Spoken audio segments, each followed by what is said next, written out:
ya zomi na minei. On nous lit du verset 13 jusqu'au le verset 20. Batangeli biso molongo ya moke ya zomi na misato uino na tuku mibale.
Amen.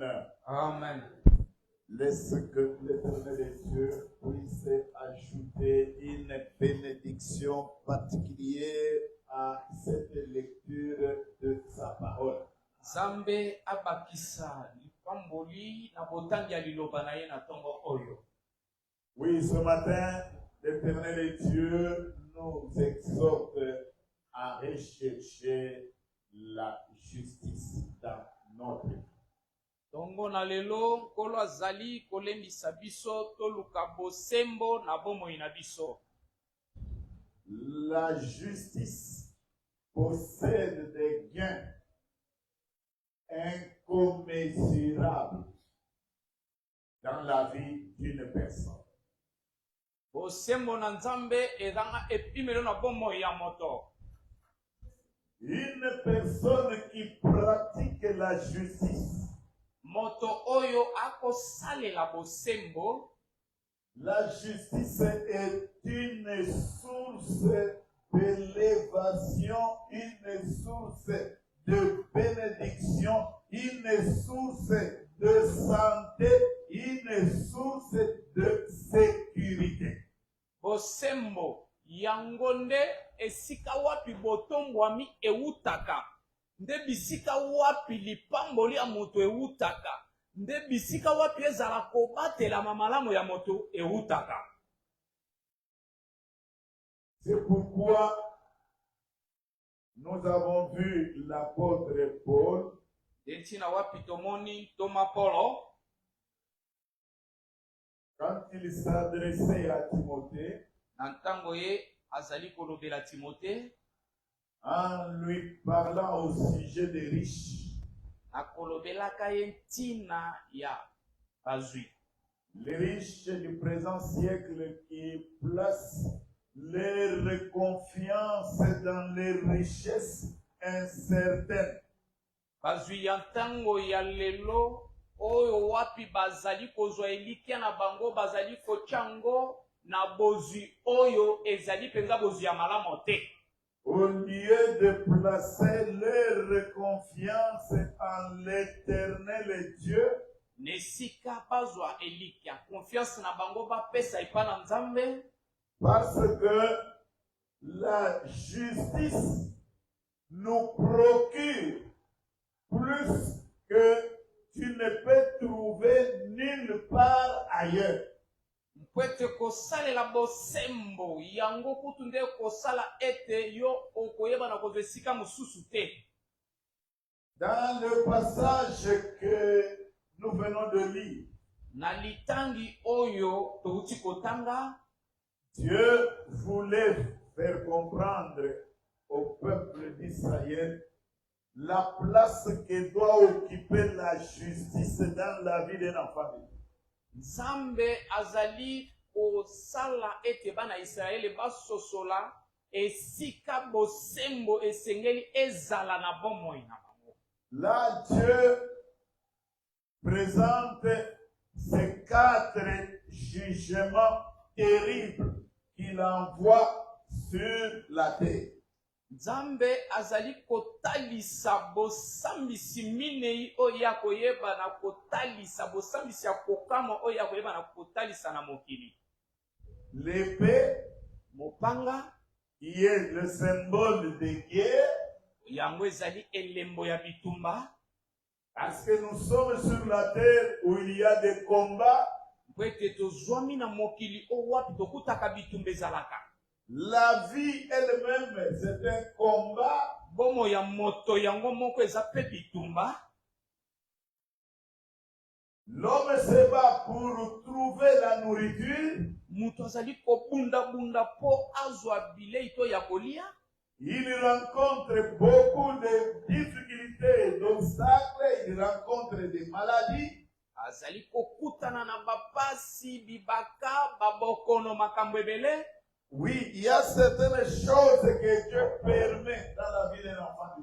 Iyo ezana makambo misusu ko Nzambe ye moko apesaka nzela ekoma na bomo ya mwana Nzambe. Nous avons toujours dit qu'il n'y a pas sur cette terre, il n'y a pas une vie sans combat. Ça n'existe pas. Tolobi ete eza na bomo moko ya malamu te oyo kobika na mokili oyo ezanga bitumba eza te. C'est ainsi que Dieu aligne là ces quatre jugements, ces 4 terribles jugements. Nde omoni Nzambe atie na molongo awa bisambiselo ya kokamwa minei mobimba. L'épée, Mopanga, la famine, nzala, les bêtes sauvages, les bêtes féroces, banyama ya kanza, banyama moko ya kanda, et la peste. mpempela. La peste, ce sont des maladies. Mpela ngunde babokono, Les bêtes féroces, banyama ya kanza, ce sont les attaques, les combats auxquels nous faisons face tous les jours. ezali bitumba oto kokutanaka nango mikolo nyonso. La famine, c'est le manque. On a toujours besoin. On a besoin de manger, on a besoin d'habits, on a besoin de ceci. Nzala yango nde kozanga toza na posa tolata, toza na posa ya boye na boye baposa nyonso wana. Dieu nous dit, Nzambe akoloba na biso, tant bien même qu'il enverrait ces jugements-là sur la terre, ata kwa koki kotinda bisambiselo oyo na mokili, et qu'il se trouve 3 personnes. soki bato misato oyo bazwami, Les 3 personnes, bato misato, c'est Noé, eza Noa, c'est Daniel eza Daniela, et c'est Job. mpe eza Yobo. Vous connaissez, quand on parle de Noé, Oyebi ntango bakolobela ntina Noa, pourquoi Dieu donne Noé comme un exemple? mpona nini Nzambe akopesa Noa ye lokola ndakisa? Noé, c'est l'exemple de la foi. Noa aza ndakisa ya kondima. L'homme qui écoute la parole, le parler de Dieu et qui s'accroche et qui fait confiance. Moto oyo azali koyoka elobeli na Nzambe mpe asali yango confiance akangami na liloba wana. Daniela, c'est l'homme qui aime Dieu aza moto ya lingi Nzambe jusqu'à braver la mort à cause de son amour pour Dieu. pona bolingo oyo aza nango akobanga ata koliwa te. Il a accepté de se retrouver dans la fosse au lion. Andimi azwa mababwaka ye ata kona libulo ya À bankosi. cause de son amour pour Dieu. Likolo ya bolingo oyo aza nango pona Nzambe. Et Job, Mpe Yobo, c'est le type de celui qui espère en Dieu. aza elili ya moto oyo aza kolikia kati na Nzambe. Il sait que même si je peux aujourd'hui être malade, Moto ya yebi ete ata kolelo na zwami na bokono to na kobela. même si aujourd'hui je peux manquer, Ata kolelo na kozanga. Dieu Nzambe ne m'oubliera pas, Dieu interviendra toujours. Nzambe akobosanaka ngai te. Nzambe akoya kaka kosunga nga. Les trois personnes ici Bato misato oyo nous montrent là le caractère de celui qu'on peut appeler un juste, un homme juste. bazali kotalisa biso lolenge ya moto moko oyo babengete moto moko sembo to molongo bani. Celui qui a placé sa foi en Dieu, Oyo azwa kondima na ye achango kati na Nzambe. celui qui aime Dieu Moto ya lingaka Nzambe. et celui qui espère en Dieu. Mpe moto ya kolikia kati na Nzambe. Alors Dieu dit, Oye Nzambe alobi. au milieu de tous ces jugements qui viendraient, Na kati ya bisambiselo oyo koya. seules ces trois personnes Kaka be bato misato oyo seront sauvées. bango nde bakoyeba na kobika. Même pas leurs enfants, Ekozala ta kobana na bango te. même pas leurs épouses ou bien leurs maris, Ekozala ezala basi na bango to mibali na bango même te. pas leurs familles, même pas leurs amis. Ekozala ezala mabota na bango to baninga na bango te. Il n'y a que eux trois qui seront sauvés Ekozala be kaka bango misato nde bakobika à cause de leur justice. likolo kaka ya kosalelaka bosembo na bango. C'est que ta justice, frère, Elakisi ete ndeko bosembo na yo. ta justice te sauvera. Bosembo na yo wana nde kobikisa Tu yo. seras sauvé par ta justice. Okobikisama kaka na La kosalelaka bosembo na yo. pratique de la justice, Kosalelaka bosembo c'est ce qui va te sauver. kaka yango nde kobikisa yo. Et Dieu nous bénisse. Nzambe apambola biso. Ce n'est pas, on n'est pas sauvé parce qu'on est l'enfant de tel. Okobika te oko naza mwana kingandi. L'autre a été sauvé, Lota ye abikaki, mais la femme de l'autre n'a pas été sauvée. kasi tala mwasi ya Lota ye abikaki te. Dans le témoignage, en parlant de l'autre, Na litatoli na kolobelaka Lota, on nous présente comme un juste bakotalisa biso lokola moyengebene moko moto moko sembo. qui vivait parmi les inconscients, les inconvertis. Akobika na kati na bato mabe. Un juste qui vivait parmi les méchants. Moyengebene molongo bani moko akobika na katikati ya bato moko ya nkanza bato mabe. Donc la justice, Elakisi ete bosembo quand nous la pratiquons, na ntango tokosalela yango nous devons être sûrs ebongi tosukisama que nous serons sauvés. ete biso tokoyeba na kobika. Là, c'est dans le siècle à venir. Wana na ikeke oyo ekoya. Même dans le présent siècle, Ezala na ekeke oyo ya lelo. la justice Bosembo nous ouvre les portes des églises des cieux. ezali kofongwela biso bikuke ya likolo. Dieu dit dans sa parole, Nzambe alobi na liloba na ye. Proverbe chapitre 3, Vous pouvez noter du 5e au 10e verset. La parole de Dieu dit, confie-toi en l'Éternel de tout ton cœur et ne t'appuie pas sur ta sagesse. Reconnais l'Éternel dans toutes tes voies et il aplanira tes sentiers.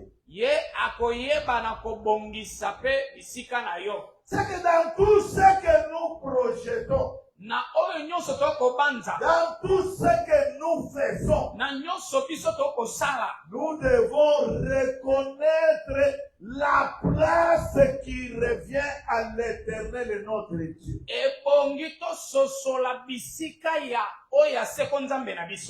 Que ça soit dans ton travail, que ça soit dans ton mariage, que ça soit dans tes études, reconnais d'abord que la source de toutes les choses, c'est l'Éternel Dieu. Tout ce que nous avons, ça vient de Dieu. Et tout ce que nous avons doit lui retourner tôt ou tard. Reconnais-le. Ne sois pas sage à tes propres yeux. Crains l'Éternel et détourne-toi du mal. La caractéristique du juste, le juste ne s'accommode jamais avec le mal.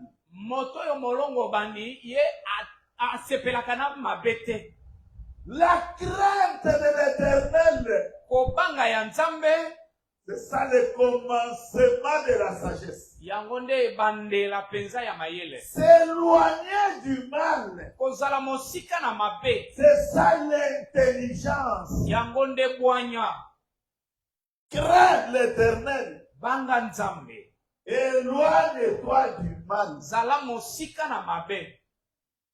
Voici les bénéfices. Ça sera la santé pour tes muscles. Nous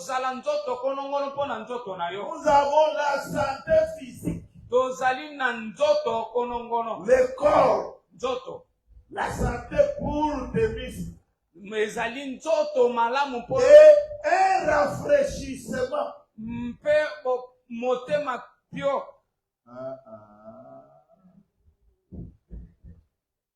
Rafraîchir ezali kokomisa sika okozongisa refrais na fraîcheur ndenge ezalaki liboso. Amen.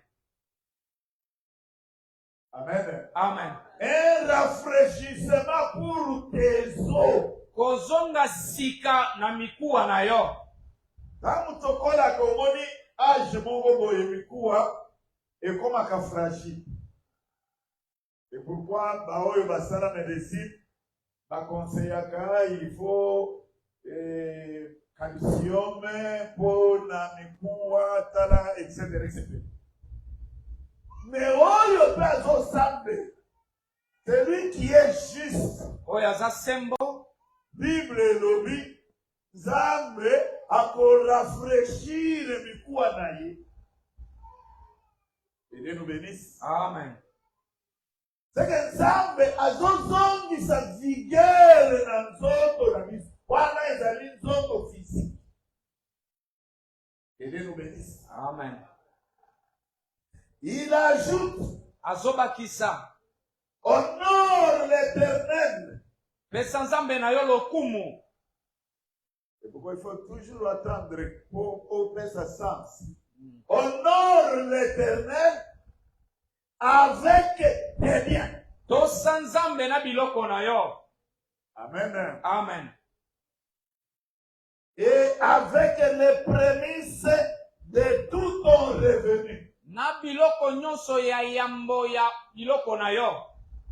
Honorer Dieu avec ses biens signifie quoi? Kotosa nzambe na biloko na yo lakisi nini? Honorer Dieu signifie faire participer Dieu na biloko na yo nyonso, kokabela nzambe par ya biloko na yo nyonso. Amen. Hein? Amen. Quand la Bible dit, Biblia elobi, enfant, honore ton père. mwana tosa tata na yo. Elingi koloba kaka teke nyenya papa na yo.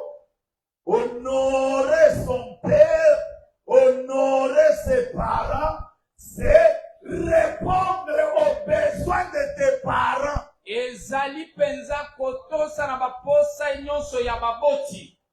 Que Dieu nous bénisse. Zamba pambola biso. Ça, c'est le Seigneur qui explique. Awa nkolo nde akopesa limbola. Azoloba na bafarisien. Alobi bino mobuki mobeko na Yawe nzambe. Mobeko elobi honore ton père et ta mère. Bino bolobi ke eloko oyo nalingaki napesa baboti na ngai nazwi yango napesi yango likambo epai na nzambe. Korba. Tu ne peux pas priver papa na yo, mama na yo bazali na mosenga yo zali na makoki. Okandi motema olobi oyo nazoa nakei koseme. C'est que les pharisiens faisaient. C'est que honorer ce boti na yo elingi koloba ko prendre soin ya baboti na yo kopesa bango de quoi bakoki ko subsister na yango. Et Dieu nous bénisse. Amen. Alors ici on nous dit honore l'Éternel avec tes biens. Tosa nzambe na biloko na yo. Biloko nyonso oyo tozwa na mokili. Nyonso euti epai na nzambe. Amen. Mokolo moto abotamaki. Abotamaki ata na 1 franc. Mokolo moto abotamaki na ndako te na lupango te. Biloko nyonso wana. Lorsque biso toye na mokili, nde Nzambe apesi biso biloko wana.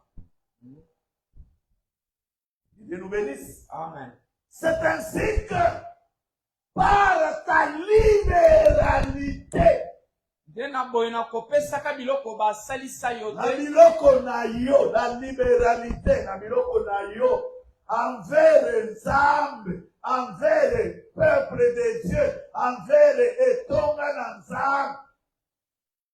Par cette libéralité, disposition ya kopesa, ozali ko reconnaître que Nzambe nde mutu apesa kingaya. C'est pourquoi nous avons les dîmes, les prémices. Nous donnons parce que nous reconnaissons Tozo pesa poto sosoli. que Nzambe nde mutu apesa. Amen. Tout vient de Dieu et tout lui appartient. Nyonso euti epana nzambe pe nyonso eza ya ye. Nous ne sommes que des gérants. Ya biloko oyo Nzambe apesa biso. Kola biloko azali nde Nzambe. Honore-le avec tout être. S'il faut, eloko na yo esunga mosala na Nzambe, esunga ndeko na yo, fais-le. En le faisant, tu auras honoré Dieu. Akosalela kango boyende otosi nzambe omiami nzambe. Amen. Hein? Amen. La conséquence, alobi, tes greniers seront remplis d'abondance. Libombelo na yo ekotonda na bofuluki. Et tes cuves regorgeront de mou. Mpe libombelo na yo kotonda na mafuta. Vignon.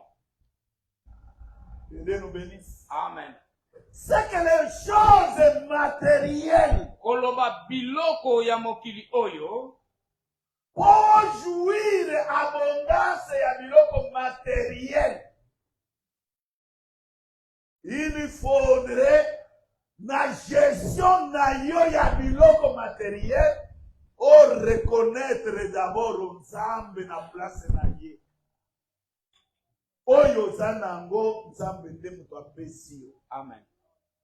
C'est ainsi que tu ne peux pas fermer le cœur aux alina biloko ya mokili, au monita ndeko na yo azo souffrir, yo oferme motema. C'est pourquoi Yesu dans la pratique ya justice, abandaki numéro 1 na pratique ya justice, c'était l'aumône. Okaba. Lorsque yozo kaba, bon ensemble, c'est alors que tes greniers seront remplis d'abondance. Amen. Donc, biloko ya moki. Que Dieu nous bénisse. Amen. Nzela oyo ya abondance pona biloko ya mokili. Na yebisaka bino na lobike kuna ezali makambo ya priere na jeûne te. Dieu nous bénisse. Amen. Ozo sambela Nzambe. Lobi kono beske na zobi ma.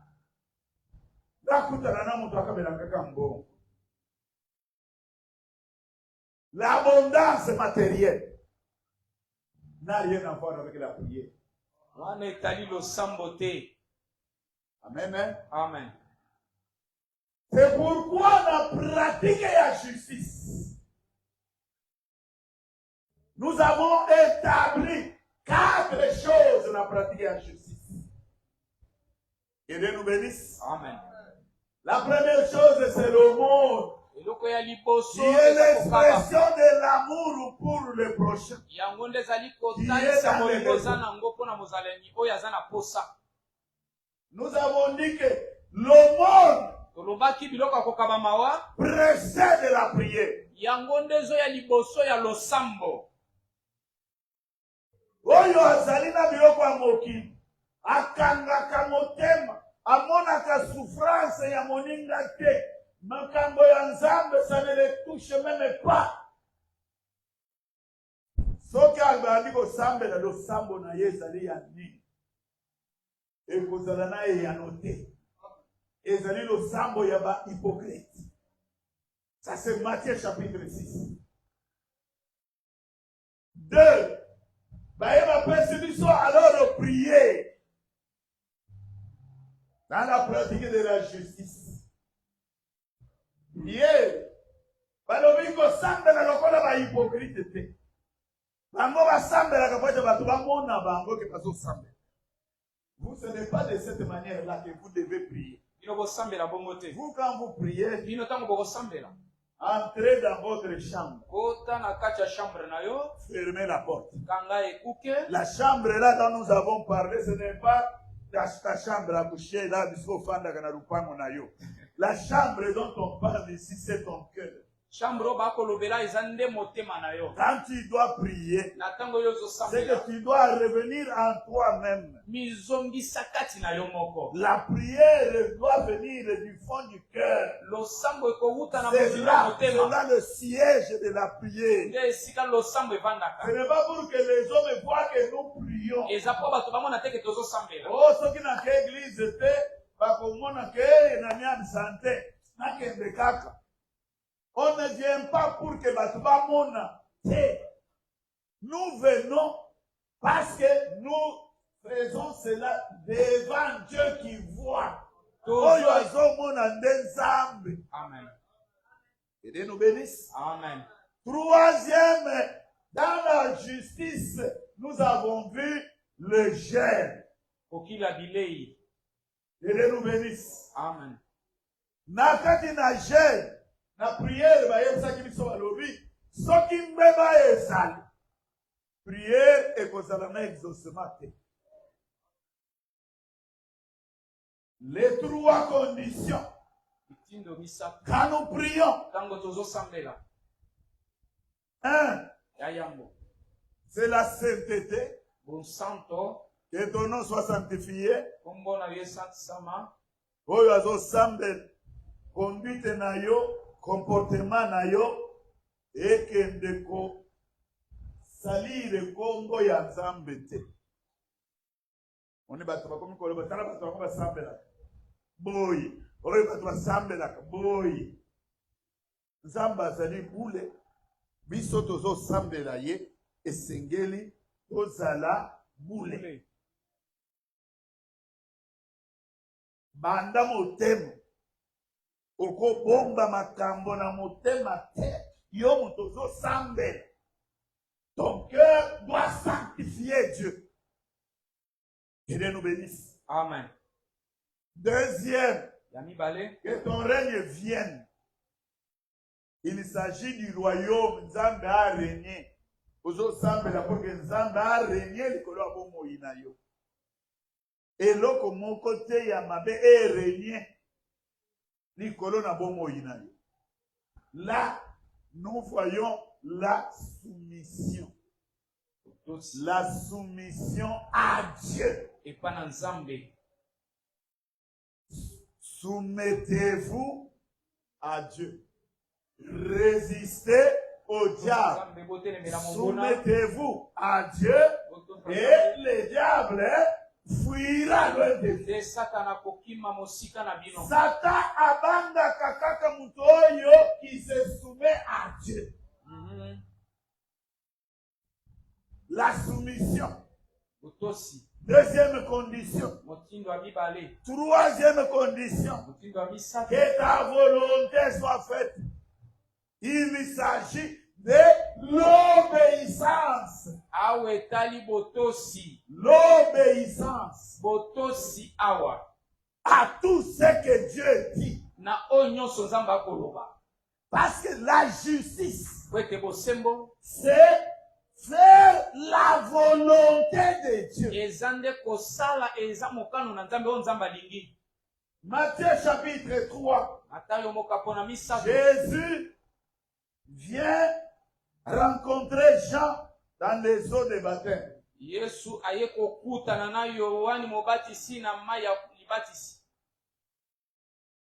Jésus dit à Jean, je suis venu pour que tu puisses me baptiser.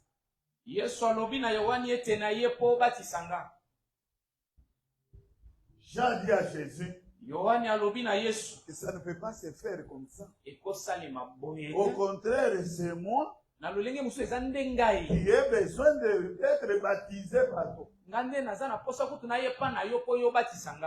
La réponse de Jésus, il lui dit, laissons faire tout ce qui est juste. Nous le faisons parce que c'est Dieu qui l'a dit. Nous ne faisons pas parce que les hommes ont dit. La justice consiste à faire ce que Dieu a dit. Et ainsi que ta volonté soit faite. C'est que nous devons faire. Tout ce que nous faisons, ça doit être conforme à sa volonté. Si nous prions selon sa volonté, tout ce que nous avons demandé, nous l'avons. nyonso biso tosengi Et boye nous tozana verrons cela s'accomplir. nde tokomona ngo mpe yango ekokisami. Que Dieu nous bénisse. Nzambe apambola biso. Et ainsi que nous avons vu qu'on peut demander des choses qui concernent la vie temporelle, nde bakosenga biloko ya bomoi ya ntango moke oyo représentée par les pains etalisami na mipa quotidiens, lipa oyo la sécurité kobatelama préserve-nous du malin. yo C'est batela biso Dieu qui doit nous préserver. ezali kaka nzambe nde C'est mokokoyeba Dieu na qui doit kobatela nous biso garder kaka nzambe ye moko nde akobatela biso malamu pour que le malin na ntina ete moyini ne puisse pas avoir l'influence sur notre vie. ayeba na kotya loboko na bomoi na biso te. Dieu doit nous garder de la tentation. nzambe akobatela biso na oyo Parce etali que quand komekama la tentation vient, ntango komekama ezoya dans la vie de toute personne, na bomoi ya moto nyonso la tentation viendra toujours. komekama eyaka kaka. Mais la force pour surmonter la tentation, bokasi mpo na kolonga komekama c'est Dieu qui nous la donne. amen. nzambe nde moto apesaka Pour yango que nous ne puissions pas succomber à la tentation. na ntina ete biso tokweyisama na komekama. Hier, Satan t'avait réclamé.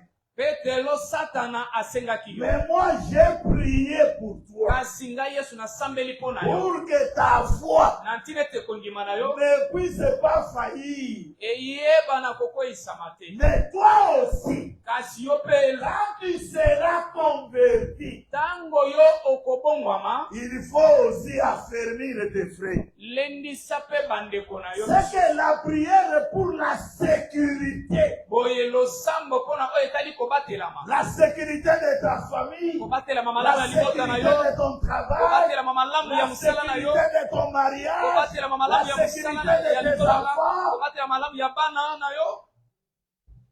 Tout ce que nous demandons, nyonso biso tokosenga Dieu nous l'accorde. nzambe akopesa biso yango.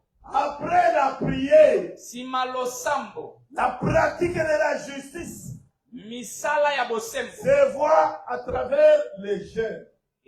tokomona ngo mpe na nzela ya kokila bilei. C'est ainsi que dans Luc 18, boye na mokanda luka mokapo zomi na mwambi Luc 18, luka mokapo zomi na mwambi le verset 11, molongo ya zomi na moko on nous lit, bakotangela biso Luc 18, mokanda ya luka mokapo nango ya zomi na mwambi.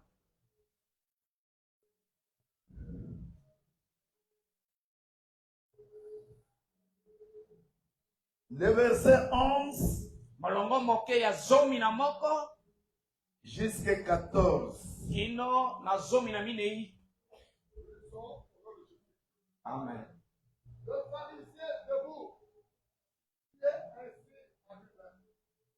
Oh Dieu, je te rends grâce de ce que tu fais comme le reste des hommes qui sont ravisseurs, injustes, adultères, ou même comme ce publicain. Ce jeune veut voir la semaine. Je donne la vie de tout revenu. Le publicain se tenant à distance n'osait même pas lever les yeux au ciel. Et il se frappait la poitrine en disant, oh Dieu, sois présent avec moi, si un pécheur. Je vous le dis, celui-ci descendit dans son maison, justifié plutôt que l'autre. Car quiconque s'élève sera abaissé, et celui qui s'abaisse sera élevé. Amen. Amen. Là, on nous présente deux hommes. awa bakotalisa biso bato mibale Ils sont venus prier. bato wana baye kosambela Un pharisien pharisien et un publicain. na mopublicain. Le pharisien commence la prière. yoka mopharisien abandi kosambela Il dit, Dieu, moi je te loue. kolo nakomisi yo Et c'est que je ne suis pas comme tous les hommes là. mpo nga naza lokola bato nyonso oyo te. Voilà, cet homme-là des ravisseurs, tala bato wana baza bato mabe babotolaka bato biloko des violents, des injustes, des bandits, Je ne suis même pas comme ces publicains. Bazo sambela, oyo ayena ya yeli kambo so sambe. Yo yena ya yeli kambo so sambe.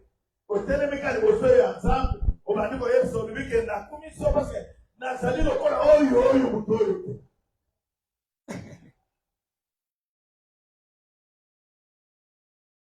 Publicain azomi beta na tol Yahweh limbisangai. Na yebike nazali mosumu na mabe nyonso limbisanga. Quand on a qui n'a qu'à na prier le pardon. Nous demandons à Dieu chaque jour de nous pardonner.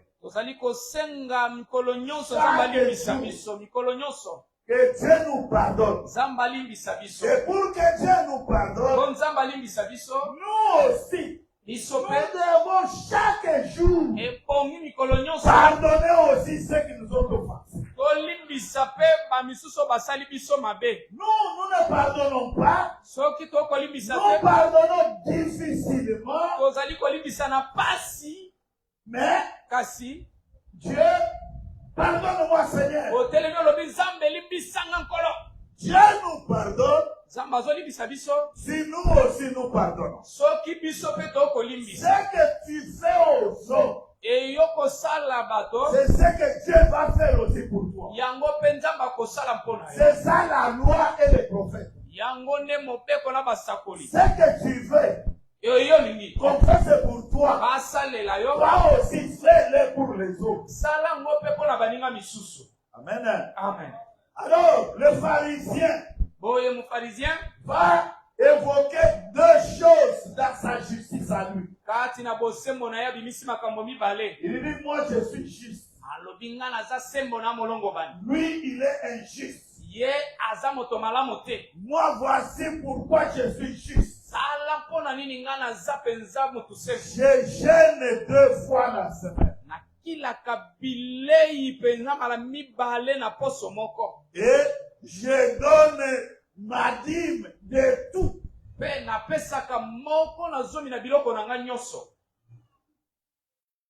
Amen.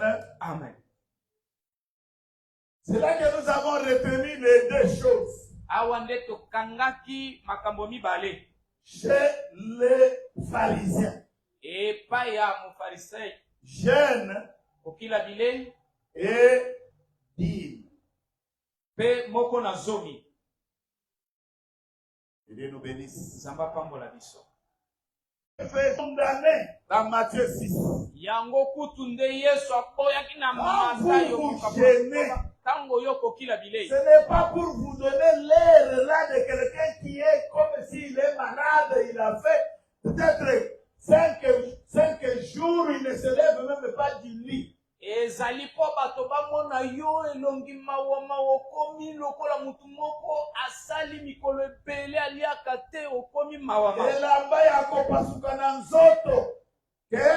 ça le jeûne. Vous, quand vous jeûnez, ne cherchez pas cette apparence-là. Au contraire, aux yeux des autres, parfumez-vous, portez les vêtements bien, et n'ayez pas un air défectueux de fait, pour que les hommes voient que toi tu jeûnes. Ce jeûne-là ne va rien te rapporter. Par contre, Ésaïe 58, c'est lui qui nous montre le jeûne selon Dieu.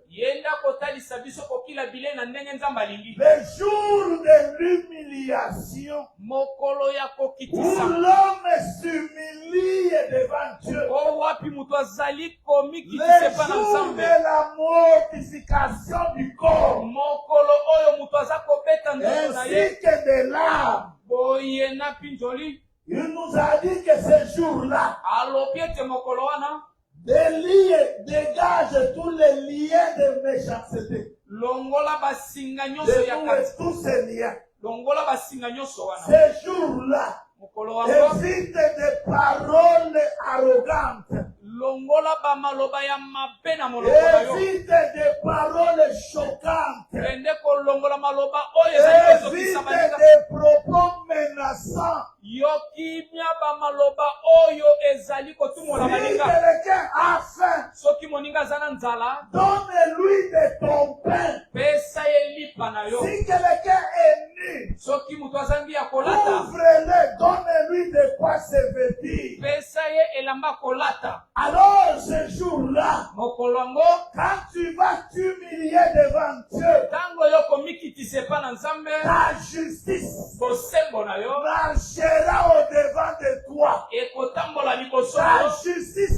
te précédera. bosembo na yo ekozala liboso na La yo délivrance viendra. bokangolami na yo ekoya Dieu écoutera. nzambe akoyoka Dieu agira. nzambe akosala Le jour de jeûne, mokolo akokila bilei c'est un jour de mortification, ezali mokolo ozali kobeta de nyonso na yo séparation avec toute espèce de mal. eza mokolo oyo ozokabwana na lolenge nyonso ya mabe Que Dieu nous bénisse. nzambe apambola biso Il dit, libère les captifs. alobi kangola bato nyonso okangela na mitema na yo fongola tika bango na motema Ozogene na motema okanga bato. La 2015, asala kanga boki. C'est pourquoi nakoki kolimbisa ye te. Ozogene, gene wana ezali ya pamba, ezali nzala ya pamba, ozali komia imposi. Gene oyo nzambe ayoka ezali na motema prisonnier azala te. amen Baoyo nyonso basalela yo mabe orelâche bango olimbisi bango oyo aza na place osungi ye. Alors lere okotelema na kati na jeune nzambe akoexauce losambo na yo. amen L'Éternel marche au-devant de celui qui pratique la justice avec joie et équité. nzambe atambolaka liboso na moto akotambola na bosembo mpenza nyonso Donc, 3, c'est le jeûne. ya misato eza kokila bilei Or, il y a certaines personnes, tokande eza na bato dès qu'on parle de jeûne, soki ayoki kaka balobeli ya likambo ya kokila bilei pasteur, 2 jours, sans que nalia. Pasteur, nakoka te. Nakoyaka jour ya suka. C'est pourquoi, au moins, que ceux qui gênent les autres, bato bazali muke. Mais mon collègue ya suka. Mais place eza te, bato baye. C'est vrai. Jeune, ezali kaka pona ke oboyi kolia te. D'abord, disposition ya motema. amen iyo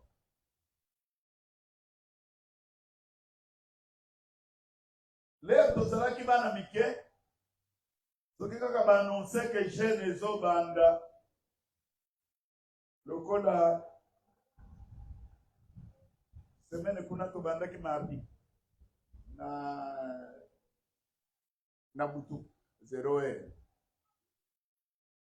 heure tozalaki bana jeune soki ekobanda mardi na 0 heure okomona moto aza na montre azotala ti 0 heure moins il faut alia nano 0 heure moins wana alia nano ye donc atika kaka soki tokomi juste asala depo azosala dépôt. Mais qu'est-ce qui se faisait? Dès qu'on l'a vu kaka na tongo, Ça des bandits au Canada.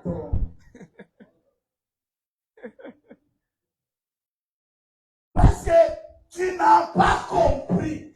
Oh, solitaire. N'est-ce que ça la gêne, boy. Les autres commis qu'on la faible, bien sûr. Mais, pour ça, il y a des gens qui ont appelé ça dans la carte, ça ne peut pas se faire. C'est comme il y a un problème. Problème, mon corps, il est quel yo. Est-ce qu'on peut poser à coller? C'est la même chose. Quand quelqu'un continue la prière, il y a qu'à se gêner. Ça signifie que prière, il y a âme et signité. À matisi au niveau, il y a que ami privé, papancha na yenyons. Aluka solution et pas une ensemble. Zambe tangwa moni. Quoi oyo ezali na motema na yo. Dieu va exaucer ta prière. Zamba koyanola losambo. Amen. Hein? Amen. C'est ainsi que juste ce qui m'a camboyé ndongo. Alobi 3 jours ezali 3 jours na kolia te nazo sambe la nzambe na dingi na mona loboko la nzambe na bomo inanga. Que Dieu nous bénisse. Amen. Et Dieu qui voit en secret, il exauce toujours la prière. Zambo ya mona kana sekele akoyanola losambo. Amen. Hein? Amen. Les 4, c'est la dire. Yamine zamoko na zomi. Nous avons lu Proverbe chapitre 3. Angaki masese mokapo ya misato. Honore l'Éternel avec tes biens. To sanzambe na biloko na yo.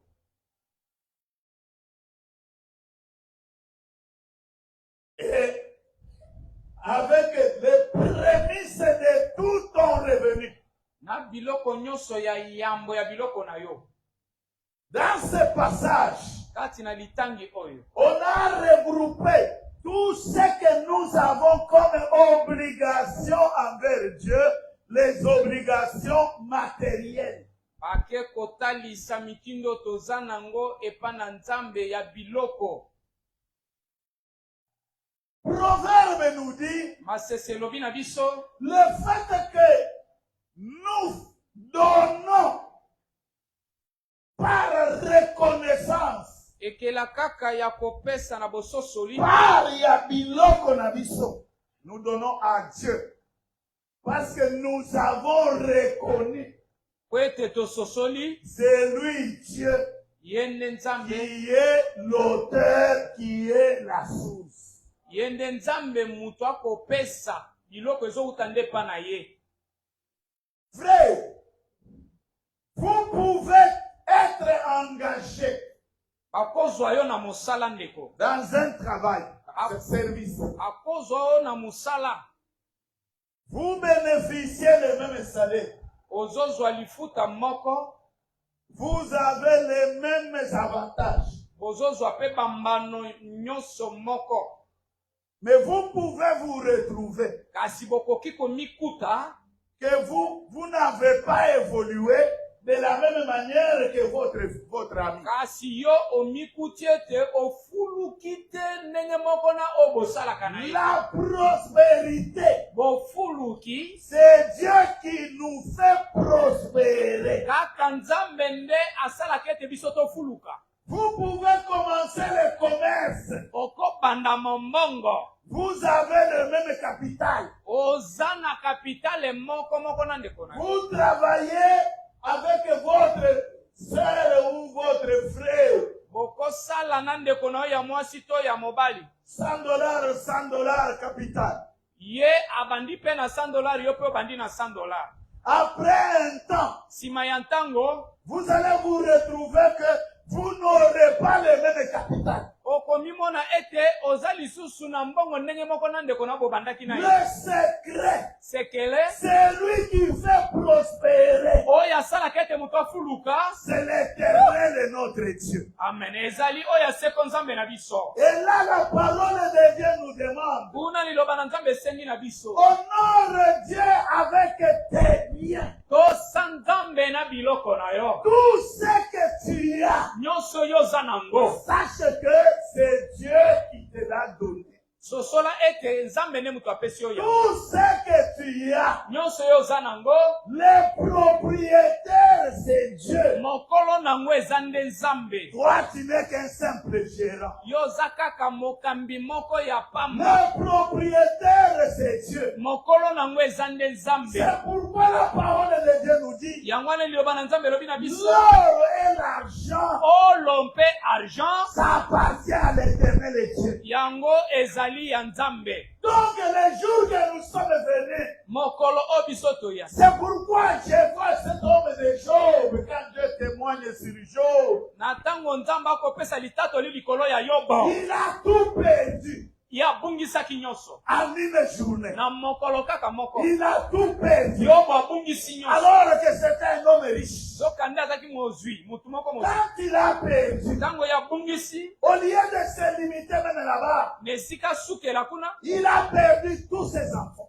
Ake kokufela na bana nyonso. Il pouvait se dire, comme je suis là, Alobi akokaki koloba ndenge naza boye. j'ai quand même mes enfants. Natikali ata na bana. Cet enfant, cet garçon, Mwana nanga mobali oyo. j'ai mes 3 filles. Naza na bana nanga misato ya Ma vieillesse sera assurée. bompaka na ngai bana na ngai bakoyeba na Mais il perd tout. kasi abungisi biloko nyonso. Il perd aussi tous ses enfants. Aye kobungisa kufeli na bana nyonso. Il reste. Atikali. Il n'y a que la santé qui lui est restée. Tikali kaka nzoto konongono nde Et atikalaki. après quelque temps, Sima ntango là, il perd aussi la santé. nzoto konongono nyonso wana ekei. Donc Job a tout perdu. Koloba yo boye abungisaki nyonso. Quand sa femme regarde son mari, Tango mwasi azotala la mobali na ye. femme ne reconnaît pas son mari. Mwasi azoyeba lisusu mobali La na ye femme te. dit non, non, non, non, non. Mwasi alobi tintin. Avec ton intégrité là, Na bosembo na yo wana. maintenant c'est assez. Awe eleki. Tout cas, Zambé, comme ça, okufa ta okufa. Akufa yo tika lobala mobali. Zinga ta Zambé.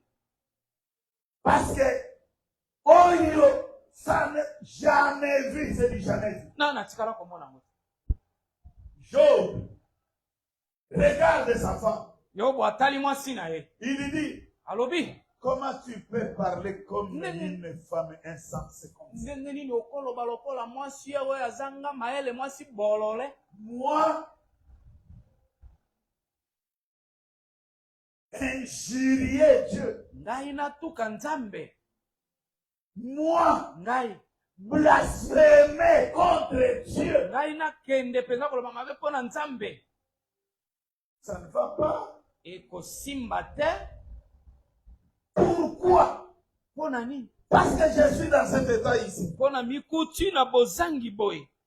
Est-ce que tu as oublié Obosani. que c'est ce Dieu-là Ete ezaka nzambe wana. qui nous avait donné tout ce que nous avions? Ye moto apesaki biso nyonso tozalaki nango. Le jour que je suis venu au monde, Oyebi mokolo oyo nga nabotamaki na je mokolo oyo. suis venu nu. Nayaki mutakala. Et nu, je retournerai dans les seins de la terre. Pe mutakala na koyeba na kozonga na mabele lisusu. Je ne maudirai jamais Dieu. Na kotikala kolakela nzambe Je mabete. ne maudirai jamais Dieu. Na kolakela nzambe mabete. Comme celui qui a donné Yende muto apesaki. et que celui qui a repris. Ye nzambe moko na nde azwi lisusu. Moi, je vais seulement louer son nom. Nga na kokumisaka kombo na ye. Que Dieu nous bénisse. Samba pambola biso. Donc, Job savait. Boye Yobo ayebaki. Les enfants, c'est Dieu qui a donné. Bana eza nzambe muto apesaki. La richesse, c'est Dieu qui a donné. Bozwi eza nzambe muto apesaki. Tout ce qu'il avait, c'est Dieu qui a donné. Nyonso oyo azalaki nango nzambe muto apesaki. Alors, quelle est la raison pour se fâcher contre Dieu? Ntina ya kosilikela nzambe eza wapi? Il a donné, Apesaki. il a repris. Azwi lisusu. Que le nom de l'Éternel soit loué. Kombo na nzambe ezwa lokumu. Ni je suis sorti du ventre de ma mère. Nabotamaki mutakala na libuma mama. Ni je retournerai dans le ventre de la terre. Akozonga lisusu mutakala na mabele. Le nom de l'Éternel soit loué. Kombo na nzambe ekumbama. Parce que Job savait. Po Yobo ayebaki. Ce qu'il m'a donné. Nzambe nde mutu apesaki nga. Et c'est le même Dieu qui a repris Kaka Nzambe moko wana nde azwi lisusu. tout ce que nous avons. Nyonso biso toza nango Ça vient de Dieu. euti epa na Nzambe. Et ça retournera toujours chez Dieu. Ekozongaka lisusu kaka epa na Nzambe. Rien de ce que tu as Eloko moko te na oyo oza nango n'est éternel. eza ya libela te. Tout a un début, Nyonso eza na ebandela tout a une fin. mpe nyonso eya na suka. Mais il n'y a qu'un seul qui n'a ni début ni fin. Kaka mutu moko nde azanga ebandeli mpe suka. C'est notre Dieu qui n'a pas de début, qui n'a pas de fin. Kaka Nzambe na biso nde azangi ebandeli mpe Son suka. amour pour nous, Bolingo na ye mpo na biso il fait que nous avons toutes choses.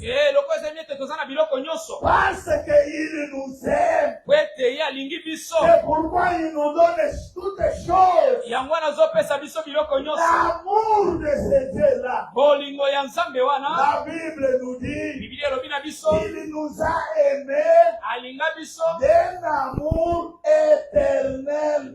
bolingo moko ya libela ya seko. L'amour de Dieu ne varie pas. Bolingo na Nzambe ebongwanaka te. Les événements n'influencent pas l'amour de Dieu. Makambo oyo tokokuta nango ekoki te kosimba C'est bolingo na ainsi Nzambe. que l'apôtre Paul Nde omoni ntoma Paulo va écrire aux Romains akokomela bato ya pour Roma leur dire, mpona koyebisa bango sachez que boyeba ete toutes choses biloko nyonso concourent. Toutes choses biloko nyonso concourent pour le bien de ceux qui aiment Dieu. euta kaka na baoyo balingi Nzambe.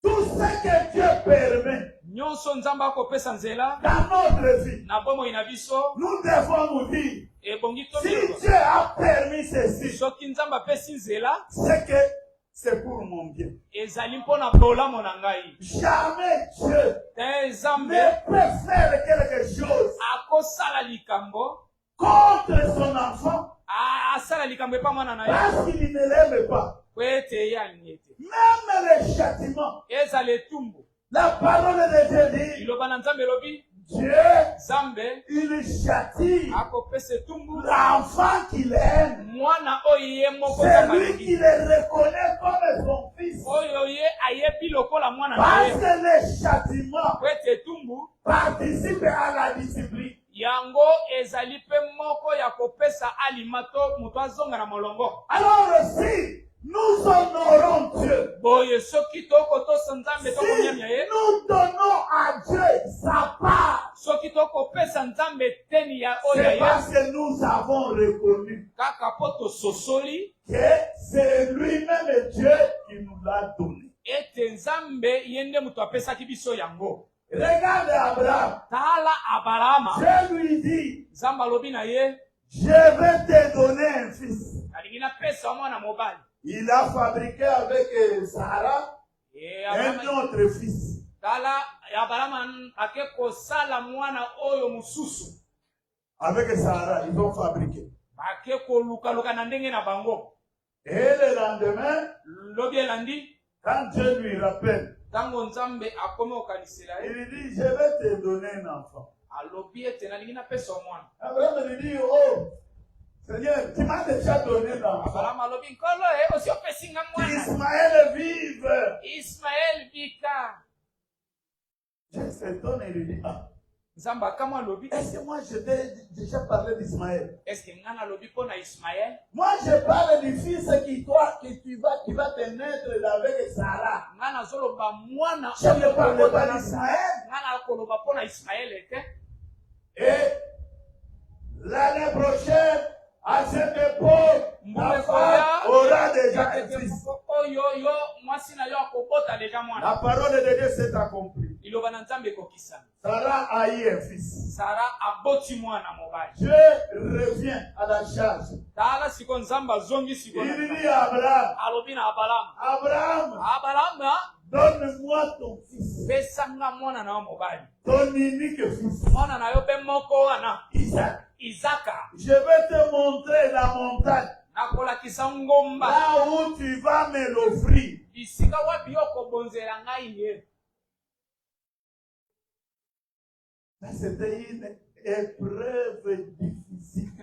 wana ezalaki likambo moko ya komeka makasi. Hébreu vient expliquer. Mokana na baebelo ye kopesa ndimbola. Abraham avait accepté de donner Abraham andimaki mpona parce kopesa. qu'il savait que Po ayebaki ete Dieu est capable de ressusciter les morts.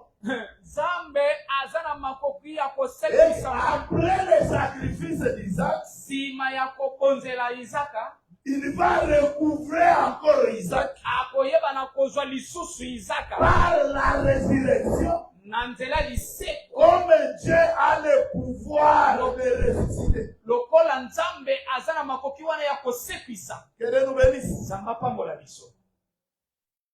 Dans cette histoire-là, Na makambo wana Abraham n'a jamais parlé à Sarah ce que Dieu lui avait dit. atikala kobeta lisolo na oyo Nzambe alobaki na yete.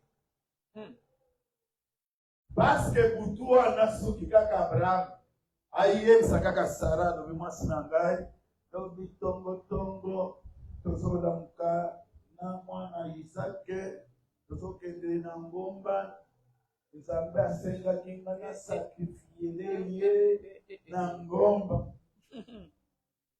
butu wana elingaki eyinda Seke yende ndoki ya Sarah oyo mwana aye kobota ye na kimpaka yo tata otelema ke Nzambe alobi ete kofrire nga mwana alingaka ye so alobi kende kozwa Ismaele okende kopesa ye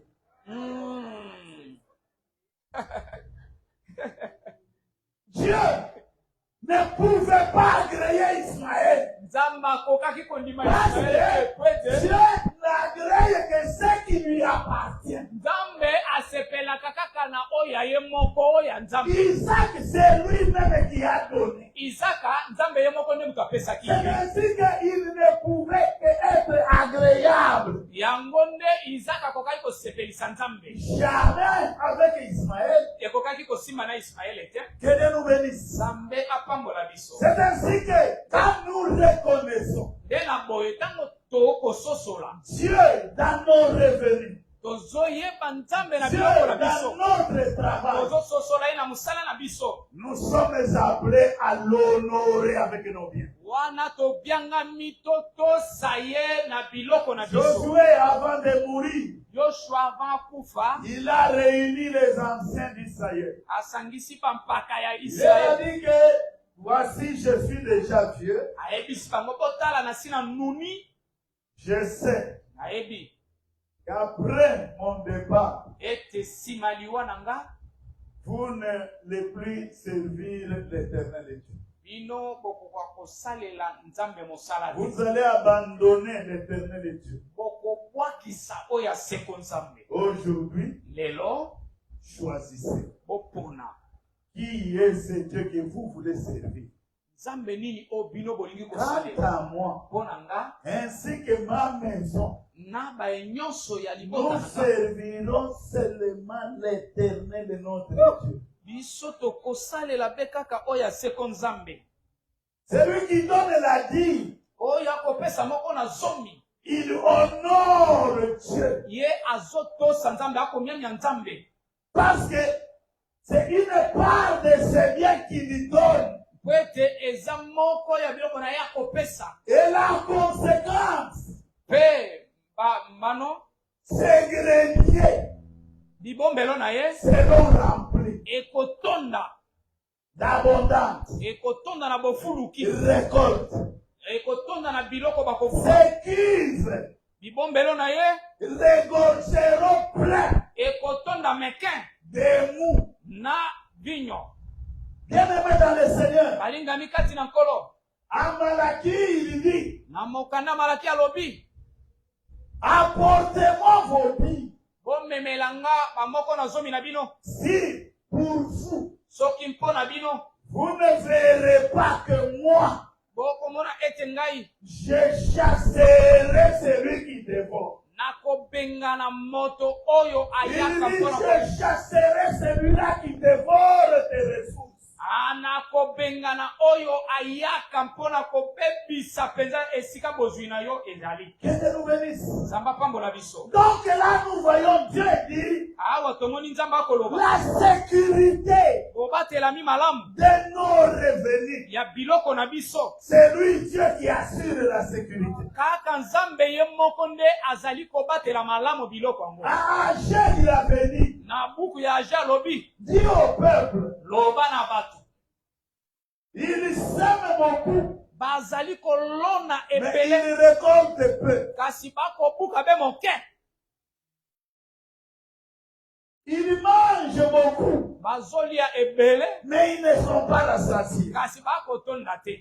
Il touche le salaire, Bazali kozwa lifuta. mais c'est comme si le salaire tombe dans un panier troué. Eza lokola lifuta ngo ekokweya na poju oyo Pour etokoka. que l'homme puisse jouir Po moto asepela. de ses revenus, Asepela na biloko na ye. c'est Dieu qui nous donne le pouvoir de jouir. Nzambe nde mutu akopesa biso makoki ya biso Et kosepela. dans ce pouvoir de jouir, Na makoki wana kosepela. Dieu, Nzambe. c'est lui qui chasse, c'est lui qui vient troubler notre jouissance. Nzambe ye moko nde akobengana mutu oyo azali kotungisa po biso tosepela te. Nzambe akobengana ye. Ozwa salaire, kozonga ozozonga na ndako. Mwana kanga. Chanzo mkolo wana kaka, lokola na mutaki kozwa salaire. Est-ce que salaire vele bafuta kiyo ke mwana kokendo kanga banaka? Mwana kanga. Parce que salaire efutami. Yo ojouir na salaire wana te. Et pourquoi mwana kanga? Yo wanamba munganga talelanga mwana. Avala simba ye sambana no fish. Toi fish anweza combien? Toi onyoto lingi sindela kaka mwa. Mbongo nyosa salaire esili. Mwana yoki malamu. Wana usongi na mwana na ndako. Salaire esili.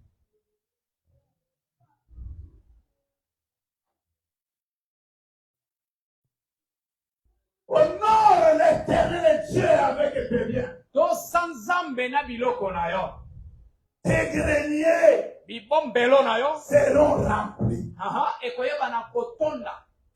Que Dieu nous bénisse. Nzamba pambola biso. Il a dit, il chassera. Alobi ete akobengana. Nous avons reconnu que c'est Dieu qui a donné. Yambo tososeli ete Nzambe ne mutu apesi.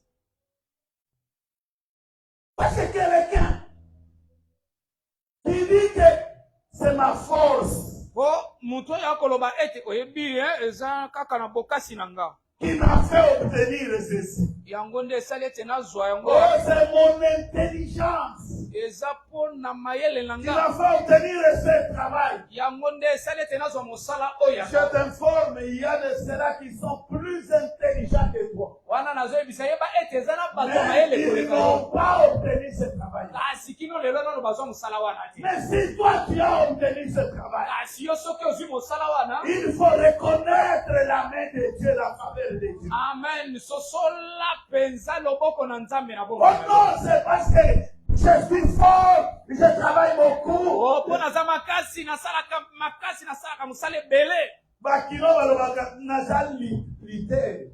Monika boy, papa nazaka lite.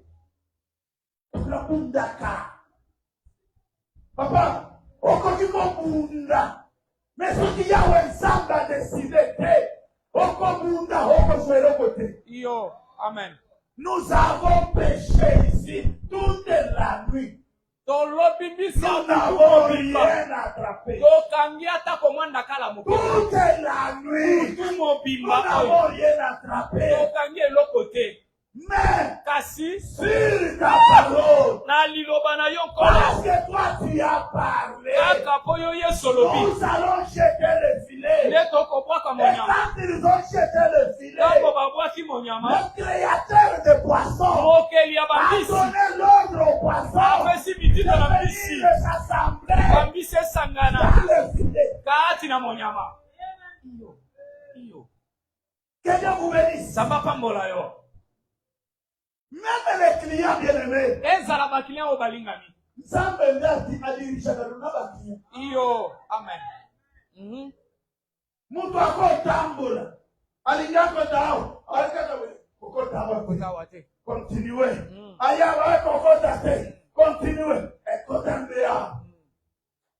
Yondo benga kiye. Oya tinda kiba mbisi na kati na mnyama. Yenda tinda kaba kliana bisika yote kaka. Amen. Iyo. Reconnais l'Éternel dans toutes tes voies. Sosola nzambe na banzela na yo nyonso. Place l'Éternel au-dessus. Tia nzambe na esika ya likolo. C'est ce que l'Éternel a dit. Salela o nzamba lobi. Les succès, la réussite t'accompagneront. Succès pe kolonga nzamba koyeba na kopesa. Que Dieu nous bénisse. Samba pambola yo. C'est ainsi que la pratique de la justice Nena boye misala bosembo. nous procure les biens matériels. Ezopesa biso biloko ya mokili oyo lisusu. Le psalmiste a dit, Nanga nzembo alobi. j'ai été jeune, Nazalaki elenge. mais maintenant j'ai vieilli. Tala lelo na nuni. Jamais Tintin. dans ma vie, Natikala komona te na bongo. dans mon parcours, Na parcours nanga. je n'ai vu Natikala komona te. un juste Moyenge bene moko. abandonné, Abwakisama. ni sa descendance, So okitani na ye. mendiant du peuple. Basenga senga lipa. Jamais, Tin. jamais. Tintin. J'ai dit, Nzamba lobi. vermisseau de Jacob. Moi, l'Éternel est Dieu. Na oya seko nzambe. Je t'ai pris en charge Nazali kozwa na mokumba. depuis ta naissance Utambotama na yo. et jusque dans ta vieillesse. Kino na bompaka na yo. Je te soutiendrai. Ngaya wenzambe na kosungaka yo. Bien-aimé dans le Seigneur, Alinga mikati na nkolo. on nous parle ici. Oh, il y a dans quel pays l'espérance de vie, les alliés au Bakuna va vivre un peu plus longtemps. Frère, l'espérance de vie, nous avons besoin après ça. Amen. Mon côté et puis cette espérance de vie. Amen. Ce n'est pas Mibangé, Nyon, Sonde, Bazalakana qui m'obangé, heureux. Il y a certains Mibangé, Oyo, Akoli, Akomi Mobangé, pensant donc Mobangé, il y a ma souffrance. Mais quand nous voyons ceux qui ont servi Dieu, Kasi tango toko mona baye basalela nzambe. Balobi, il se repose après une longue et heureuse vieillesse. Akokufa sima ya bompaka na ye ya malamo ya kitoko. Heureuse vieillesse. Bompaka moko ya malamu. Bien-aimé, Molingami. recherche la justice. Lukaka penza bosembo. C'est pourquoi je vous avais dit, Yangwana na yebisaka bino. en parlant de la justice, Na kolobelaka bosembo. ne vous entendez pas discours sur tous les hommes politiques. Lelo toko yoka ba discours mingi na ba Oh, politicien. n'est-ce pas, on dit, la justice élève la vie et la nation. O bosembo yango nde etombolaka mboka. Justice oyo qui élève la nation. Justice ande nini oyo ezotombola mboka. Oyo justice, a parlé de justice pour la. Élever la nation. La justice qui élève la nation. Justice ezotombola mboka. C'est la pratique de la justice divine. Ezali misala penza ya nzambe ye moko, misala bosembo ya nzambe ye moko. Que Dieu nous bénisse. Zamba pambola biso. Il y aura le relèvement de ce que dans la pratique de la justice, Aha, ekozana botoma miboye na kosalelaka misala bosembo. nous avons des gains. Les gains. Les gains, les bénéfices. Tozana bénéfice Dans la pratique de la justice. na misala to kosalelaka bosembo. Nous avons vu que dans les combats, Tomone te kati na bitumba. dans les maladies, Kati na babokono. dans la famine, Kati na banzala. dans la guerre, Kati na bitumba. le juste sera épargné. Mbayenge bene. To moyenge bene ye akoyeba na kokufa Le te. juste sera épargné. Moyenge bene akokufa te. Trop Et frapper boka mobimba. Les justes seront épargnés. Parce que Dieu avait dit, rien, aucun malheur n'approchera de ta tente. L'Éternel te gardera. L'Éternel te protégera. Dieu, il protège les justes contre les méchants. Dieu est la sécurité des justes. Dieu est le pourvoyeur des justes. C'est pourquoi Abraham, quand il est allé délivrer Lot, après le roi de Sodome, lui propose un marché. Yosua biloko. Gai pesaka kakamba. Biloko nyonso eza yayo. Abraham atali ya ngana soel alobi atasinga ya sapato. Soki ngana zwi okokende kokwakula olobi ke toi tu m'as enrichi. Sur cette terre, il n'y a pas une seule personne qui peut t'enrichir. Le seul qui peut t'enrichir, le seul qui peut changer ta condition, il n'y a que l'Éternel. C'est pourquoi il a dit, je jure par le nom de l'Éternel, le Dieu très haut, lui qui est le maître du ciel ainsi que de la terre, je ne prendrai rien de ce qui est à toi, même pas un lacet, car ma bénédiction ne viendra que de l'Éternel Dieu. Oh, c'est pourquoi la Bible nous dit, il n'y a que sa bénédiction qui enrichit. Que Dieu nous bénisse. On lui attend la cabane. Il sera déçu. C'est pourquoi confie-toi en l'Éternel et ton Dieu.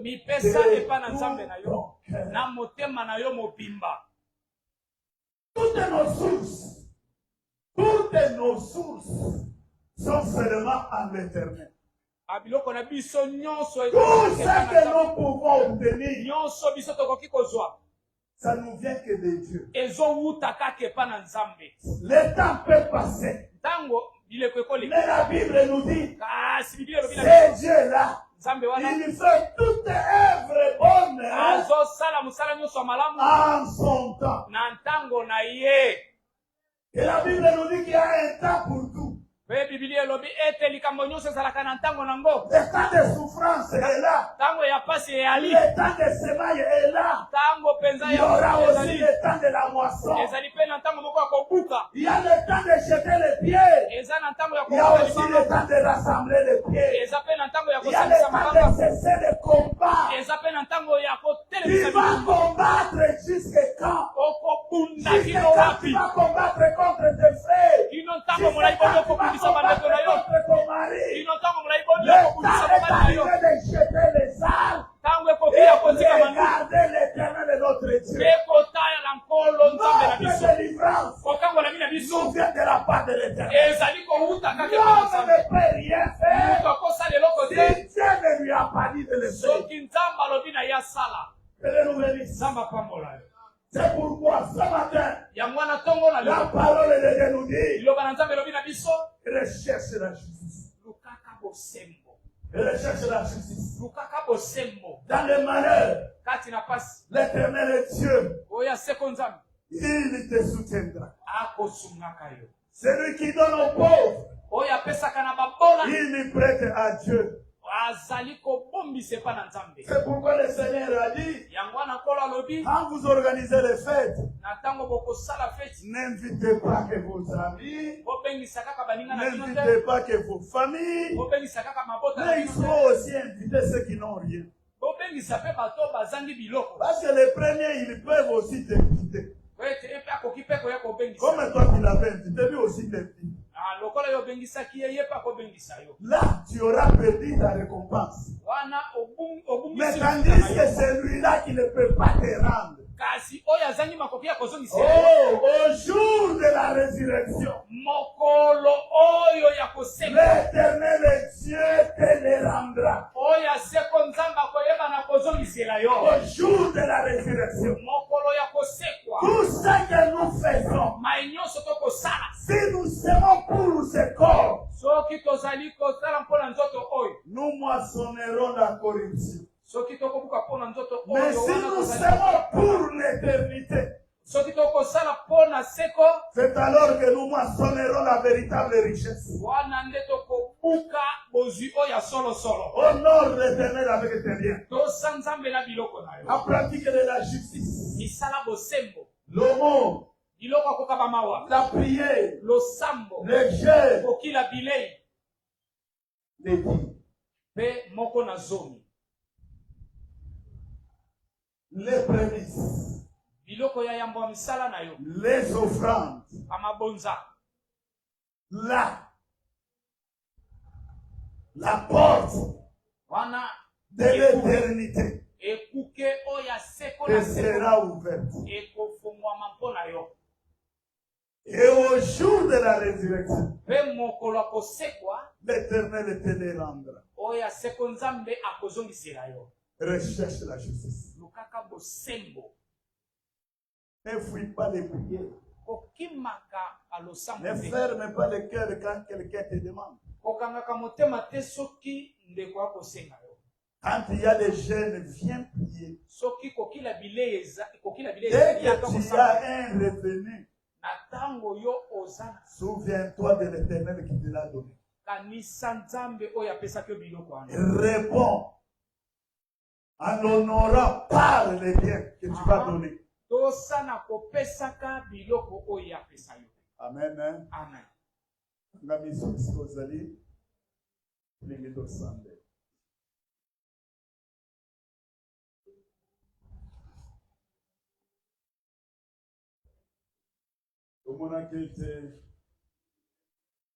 Sion sera sauvé par la droiture